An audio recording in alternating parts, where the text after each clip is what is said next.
Hello and welcome to the Ideal Nutrition Podcast. I am Aidan Muir and I'm here with my co-host Leah Heigl, and this is now episode 9. And today we're going to be talking about what to do if FODMAPs don't work. So pointing out the obvious, or what to do if the low FODMAP diet doesn't work. So to point out the obvious on that is that we said in a previous episode, low FODMAP diet seems to work for about 50 to 80% of people with IBS. The obvious point there is a percentage of people, 30 to 50%, that it doesn't work for. So what is the next step if you have tried some of those frontline treatments, maybe not all the way, but then have gone on, done the low FODMAP diet, and you still experience symptoms? What is the next step? So starting with you, Leah, what are some of the things you'd look at first? Well, first things first, because low FODMAP diet is kind of considered the gold standard for IBS treatment, I would also be considering what was that person's compliance to a low FODMAP diet, because that can be really important as to why it may not work for some people. The low FODMAP diet is something that is really difficult to do. And generally people do need a fair bit of guidance and help through that process. So it is hard. So what was their compliance like to the low FODMAP diet during that elimination phase, and were they doing it in a way that actually would reduce symptoms? So that would be definitely the number one thing I would look at. It's very 0 to 100 as well. I said this on a previous podcast as well, but it's kind of it took me 2 years to be comfortable with identifying most foods in terms of being that's high FODMAP, that's low FODMAP, and then kind of guessing amounts and stuff like that. If you have just learned about the low FODMAP diet and have tried to implement it from the moment you've learnt about it, it's very unlikely that you've nailed things right off the bat. There is a solid chance that something has been messed up. That's not to say that's what's happened. It's just statistically speaking, that's a good chance to happen unless you've spent a long time learning about FODMAPs first. Yeah, that's a good point, because it's not even compliance from the point of, I just didn't feel like doing it this day. It's accidental in many circumstances. So even when it comes down to, you have a really great understanding of what is a low and high FODMAP food, which takes a really long time, firstly. But then you've also got the serving sizes that you need to worry about. So some foods are low FODMAP at lower serving sizes, and they're high FODMAP at higher serving sizes. And all that nuance can be really hard to understand. So for a lot of people in practice, I do put them on meal plans, because for a lot of people that is easier when they know, exactly what they need to eat, as opposed to going it alone. So I would definitely be looking at compliance to that plan. I think something that fits into that well is this social life aspect of being on a low FODMAP diet. So you're just not able to dine out for the most part. So it really does take away your ability to be social, because food is such a big part of how we interact as humans. So there's definitely that, and that feeds back into compliance. Another thing I would be looking at specifically in my own practice, working with a lot of plant-based people, is that maybe they followed the low FODMAP diet quite well in terms that they're eating all low FODMAP foods in the right serving sizes, but they still have these symptoms. So if they're just eating a really high amount of plant-based foods, even though they're low FODMAP, that can build up with their total daily intake, and therefore not reduce their symptoms to the point of being non-existent almost. For sure, and something you touched on previously as well in another podcast was you can go too high fiber. If you have a lot of fiber, gas and bloating are not uncommon. They're often going to go hand in hand with really high fiber diets. And there's a line I heard from Lane Norton very early on, before I learned about what FODMAPs are and stuff like that. We were talking about bodybuilders, but classic chicken, broccoli, brown rice kind of meal, trying to get really high calorie intakes on those kind of foods.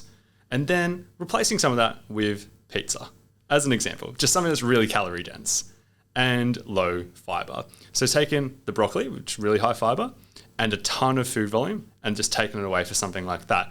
And it's maybe someone in that position could get caught up looking at FODMAPs and stuff like that, when maybe it's simpler than that. Maybe it is just overly high food volume and high fiber at the same time as well. Totally. The next point I want to talk about, if FODMAPs hasn't worked, is another kind of obvious one, but stress and anxiety and mood and how it all links into this kind of topic. So there is a gut-brain connection. Our brain and our gut communicate with each other. Our brain communicates to our gut, obviously, but our gut also communicates to our brain. So that is something to be aware of. And if you're constantly stressed out, there's a few ways to think about it, but even just thinking about it in terms of that like fight or flight mode and blood being diverted away from the gut, of course, food is going to be more poorly digested in those kind of conditions versus that quote unquote rest and digest kind of state. That's another thing to think about. Another area that, to make this even more clear cut actually, is that a pretty high percentage of people with IBS also have depression or anxiety. About 40% of people with anxiety have IBS or diagnosed IBS from what I understand. And for people with depression, there's about twice the rate of IBS in that population versus people without depression. So there's a clear, like statistically speaking, clear connection between the two.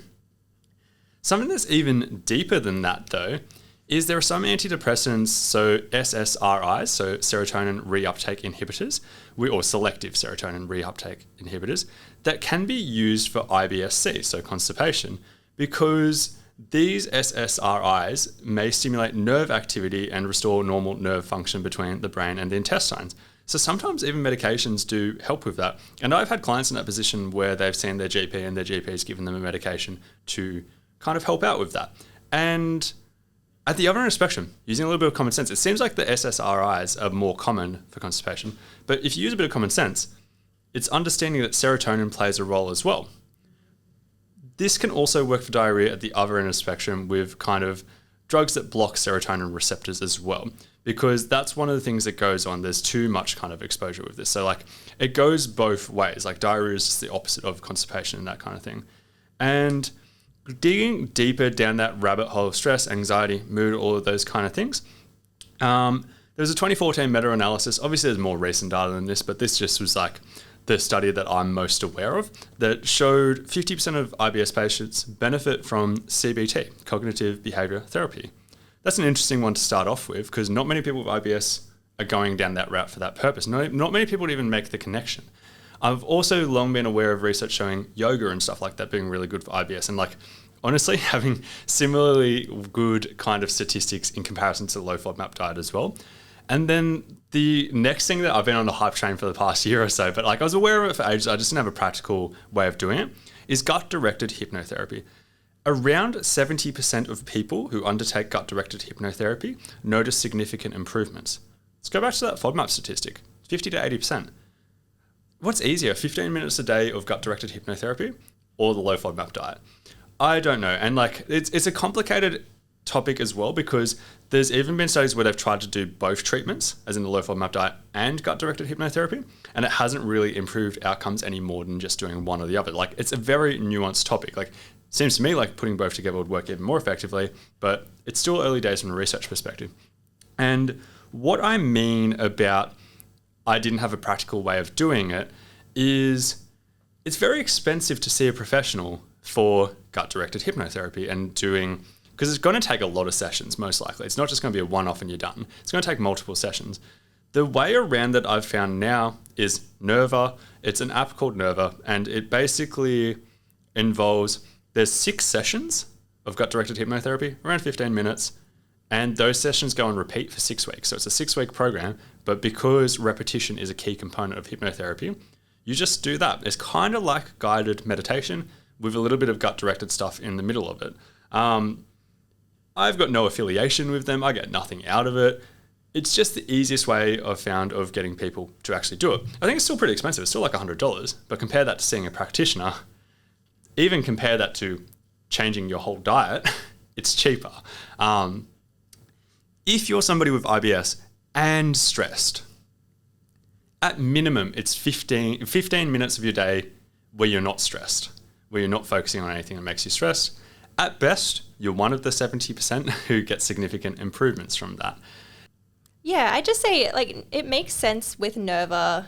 If you are a pretty stressed out or anxious person and you do suffer from IBS, I feel like the buy-in process for using an app like Nerva is a lot more simple, a lot easier than buying into the low Fodmap diet, which is like, especially if you're working with a dietitian, can be really expensive if you're seeing them every couple of weeks. as opposed to $100 for a 6-week course on Nerva. So I've kind of gone down that rabbit hole as well. And I'd say for many people, it makes sense to try that before the low FODMAP diet and before you kind of go dabbling in something so aggressive. But moving on to gut health. So your overall gut health and the quality of your gut microbiome as a whole could be playing a factor in your symptoms. So outside of low FODMAP diets, it could be that you do have poor gut health for whatever reason. That could be because you've maybe had a poor diet up until now, or you've taken long courses of antibiotics, or there's many reasons that your gut microbiome may not be at the highest quality that it could be, and that could potentially be causing symptoms like constipation, diarrhea, bloating, etc. So we don't actually know what the gold standard gut microbiome looks like. So that does make it a little bit confusing in being able to, if we don't know what a great gut microbiome looks like or what the gold standard is, what are we aiming for? So that can be a little bit hard, but we do know that the variety of the gut microbiota is pretty important, and also increasing the variety and quantity of those healthy bacteria within the gut. So there are several ways that you can do that, and you can improve your gut microbiome variety. And the biggest way is to eat more than 30 different plant-based foods a week. So there's pretty good research to say that the people that do have over 30 different plant-based foods every week do have a more diverse gut microbiome. So if you're someone who's tried the low FODMAP diet and that's not worked for you, but in the past you've had a diet that's a bit lacking and not that diverse in plant-based foods, it's definitely worth a try. And even outside of people that do have symptoms, it's something I recommend to everybody, because I think everybody can benefit from having a really diverse amount of plant-based foods in their diet. So it's definitely something that you could try. And for me to add on to that as well, there's heaps of angles to look at. I remember probably like 2 or 3 years ago, I saw a certain dietitian on TV with people with IBS. She was getting them to increase garlic and onion intake, even though very clearly they were intolerant to it, as in like they were having issues related to that.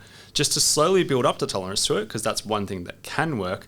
But then building on that, because like honestly, that's not an approach I'm going to use with clients, because I'm not going to give you something that causes you symptoms. But it is a valid way of thinking about from the overall gut microbiota kind of perspective, because those are great prebiotic foods and it can help build this better overall gut health. And to dig deeper on that as well, to be more specific, one of the things that we know that is good in terms of IBS management is certain short chain fatty acids. So butyrate is one of those ones that comes to my mind. And butyrate is produced by a certain healthy gut bacteria. And you look at the foods that produce butyrate, and a lot of them are high FODMAP. You're hard-pressed finding low FODMAP ones. They exist, but you're hard-pressed to find them. And that's a really interesting angle, because it's like, if the low FODMAP diet hasn't worked, we already know that FODMAPs aren't your issue. You might even want to double down and actually increase some of these foods that can increase butyrate production, and that might help overall. And you can't really just take a butyrate supplement, because it just doesn't get absorbed well. It doesn't actually make that much of a difference. But if you eat these foods that are prebiotic foods, that are food for the bacteria that produce these short chain fatty acids, overall that could help as well. Yeah, and definitely looking at just your fiber intake in general to nourish the gut is a good idea. So on top of having foods that are prebiotic rich and having a variety of foods, just hitting that basic recommendation of having your 30 grams of fiber daily, and potentially even a little bit more than that. It can be a little different for everybody, but 25 to 30 grams of fiber a day is the recommendation. So if that's something you're not already doing, it's something you could absolutely start doing to further nourish your gut microbiome. For sure. And the next thing we'll touch on is severe food restriction and how that impacts IBS. So there's 2 things I'm going to touch on. The first one I'm going to touch on there is going to be eating disorders. Actually, no, I'll leave eating disorders for you. I'll let you do that one. I want to touch on the competition prep for bodybuilders. I want to touch on that aspect. So it's a space I'm actually working in quite a bit, mostly female bikini athletes post-show, about 6 months post-show. Ton of them with constipation, super, super common. what I wanted to touch on with that is there's this thing called, or there's two aspects. One is relative energy deficiency. Going back to all that stuff I talk about, like diverting blood away from the gut and stuff like that, similar kind of concept to a certain degree. If you're going through competition prep to get stage lean, you get exceptionally lean, and you are on low amounts of calories in relation to the amount of training that you're doing and all these kinds of things, the body starts shutting down certain processes because it's trying to conserve energy in some way. And it's either shutting them down or down regulating stuff. Think of it as battery saver mode. And one of the things that goes on is there's a reduced amount of calories spent on digestion. That's part of what goes on there. Another aspect is competition prep diets are usually quite restrictive. You're usually minimizing your food intake. You're usually eating the same stuff over and over and over. You don't have this great diversity of plant-based foods, particularly if you track macros. It's like most people doing competition prep either are on a meal plan that's relatively strict or they're tracking macros. If you're tracking macros, it doesn't exactly encourage diversity of intake because that makes it harder. It's easier to track stuff if you just have the same stuff over and over and over and over. So there's this nice, neat combination of this relative energy deficiency kind of syndrome kind of thing, or you could just call it getting too lean, whatever you'd want to go with, doesn't really matter, still the same kind of symptoms, or the combination of that and the restriction that goes on. And then post-show, there is a lot of reintroduction of foods that haven't been had in anywhere near those amounts and stuff like that, and digestion is already poorer. So a lot of people have stuff going on there. And in some cases, Fodmaps doesn't work there. Some of these people are stressed individuals as well and anxious, and there's a whole bunch of stuff that factors into it. 12 months post-show, no symptoms at all. It's literally just a waiting game, just getting calories back higher, reintroducing foods, doing all those things, and just taking far longer than you'd expect to take to get the job done. So we do see a very similar thing in restrictive eating disorders. So we know a very high amount of people that have eating disorders do have IBS. So one of the papers that we did find said that around 50% of people that do have a diagnosed eating disorder also have IBS going along with that, for like a range of reasons very similar to what we see in comp prep athletes. But potentially also there may be the issue of a low fiber intake as well. So with a lot of comp prep athletes, they typically, they tend to eat enough fruits and vegetables to get adequate fiber intake, but that's not always the case with an eating disorder. So, you might also have that there at play as well. Another study that we found this is kind of a crazy statistic, and I actually didn't know this previously, but 98% of people that are admitted to an eating disorder unit have a functional gastrointestinal disorder. So they are experiencing these symptoms of IBS at such a high rate that we know that this restrictive eating pattern is kind of going hand in hand with these IBS symptoms. And I'm not really sure too much about the background of this study and the exact participants, but I'd say if you're using any compensatory mechanisms, like if you're purging and if you're taking laxatives and doing things that go along with some eating disorders, that would absolutely play a role in gut health. For sure. And I was thinking about this as well in terms of we're often thinking about eating disorders in terms of anorexia nervosa and stuff like that. But what about just binge eating? Not even binge and purge, just binge eating. There's periods of times where there's this massive calorie intake, and then there's probably periods of time where there's much lower calorie intake. It's inconsistent. Even just using constipation as an example, people having a very consistent intake seems to help with that. Using one example, the 5-2 diet, not really talked about, but a lot of people on a 5-2 diet get constipation because there's these days where there's not much food coming in, and the lack of routine and stuff like that plays a role in all of this. So same kind of concept for binge eating as well. You have a massive amount of food, probably going to get bloated. Even if you don't have issues with normal amounts of foods and normal amounts of FODMAPs and stuff like that, there is often such a large amount in one hit that some of these foods that are poorly digested anyway will be poorly digested. So it makes a lot of sense, and it's food for thought as to why the low FODMAP diet is contraindicated for those with disordered eating habits. Because it's the disordered eating habits alone could be explaining the symptoms, and then you're just doubling down on it by restricting further. So that's food for thought as well. Personally, I have seen people who have been in that kind of space who had tried the low FODMAP diet before seeing me and still get symptoms, and it's very hard to get them off of it because it's the attraction to restriction as well. Anything else you want to touch on before I go to my hot take? Go to your hot take. I'm excited. So the hot take I've got is vitamin D. This is not really talked about much in the IBS space at all, but it's something that I've always been quite curious about, because the number I've given for many years is that about 80% of people with IBS are deficient in vitamin D. And I've never really gone out on a limb and been like, probably should supplement. Like I've never been like, it's just supplement and it's going to address your symptoms. It's just that it's always been such a strong overlap that I'm like, we know that vitamin D supplementation, particularly if you're deficient, is not harmful. Like if you are nowhere near the top end of the healthy range, getting more sunlight or supplementing vitamin D is going to be good for other stuff anyway. It's going to be good for other stuff. There's other benefits. So I've always been saying for ages, it's worthwhile at least checking it and seeing. Doubling down on that though, in preparation for this podcast, I did look through all the research on it. Surprisingly little considering how positive all the research has been done has been. 2015, study from Saudi Arabia identified that 82% of people with IBS were deficient in vitamin D, compared to 31% of control participants. I'm stoked with those statistics because it's actually lined up with what I've said previously. That podcast a while ago, a few episodes back, I said 30% of people had vitamin D deficiency. I just said about 80% of people were deficient in vitamin D if they have IBS. So firstly, stoked about that. Next one though.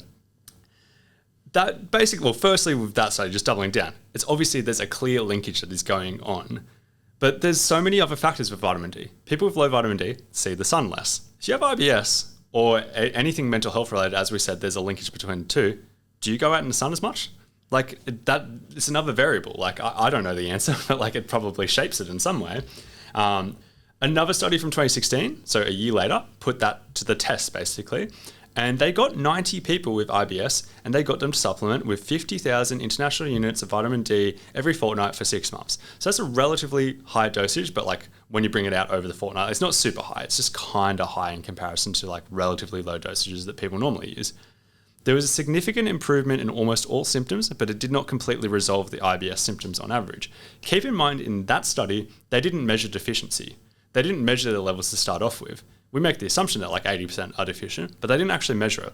What happens from my perspective, if you exclude the people who were not deficient, that improves the study odds even further. Like it makes it look even more positive. Just the same as like there's this research on calcium supplementation and fractures risk, where they just do it at a population level. And the people who take their supplements do have a slight reduction in risk of fractures. What if you just got a bunch of people who had really low calcium intake and put them in? Like it makes it looks even more positive. So it's food for thought. It's worth testing that. That's a hot take because there's not that much research on it, but what we have so far is incredibly promising as well. Next topic for you. Okay, so this is something I don't tend to use a lot in practice, but our next topic is going to be probiotics. So it's absolutely not something that I tend to use as like a first line approach when someone comes to see me with IBS issues. And that's because the research on it is so mixed. So we do have some research to say that particular strains of probiotics can be useful for specific symptoms, but there are a ton of studies that show no significant changes in symptoms when supplementing with a probiotic. But I think it's at a certain point, it's worth considering. So we know that particular kinds of probiotics such as bifidobacteria and lactobacilli seem to be the most effective in reducing some IBS symptoms. So, if you've tried a few things and you're really kind of grasping at straws, it makes sense to just try it. There's no harm in trying a probiotic at some point. So these bacteria populations are typically lower in people with IBS. There's no real clear-cut recommendations on how much you should be taking and exactly the kinds of strains or combination of strains. But if you are going for a probiotic, it makes sense to go for something that contains at least one of those strains. So we do have a review by the British Dietetic Association that had 29 studies in total, and only 14 of those studies actually showed a positive result from probiotic supplementation using over 10 different kinds of probiotics. So I'd say like 14 out of 29 studies showing a positive result. Like I'd say that's very, very mixed. I wouldn't say it's like a clear-cut thing where, probiotics are definitely going to help with IBS. Not at all. but I think it's worth mentioning and it's worth a try for some people in some circumstances. For sure. And the moment I've got a client who's interested in trying that and they have IBS, I'm going to say yes every time. But it's also, as we were saying, if we widen the net, so to speak, in terms of like our recommendations, what supplements we'd recommend, if we include that in our net, we're including a lot of other supplements as well. And then suddenly it's taking a lot of things. When going back to a previous episode, it's kind of like we are food first people where possible. Like, I don't know, we don't want to end up taking a whole bunch of supplements. And like, that's what I'm saying. Like, if somebody's interested in it, there's nothing really harmful about taking it. Only the time to do it. There's not much time involved in that. And the dollars, the money, and it's not that expensive. So it can be worth a try, but we're not like super passionate about it either. Yeah, 100%.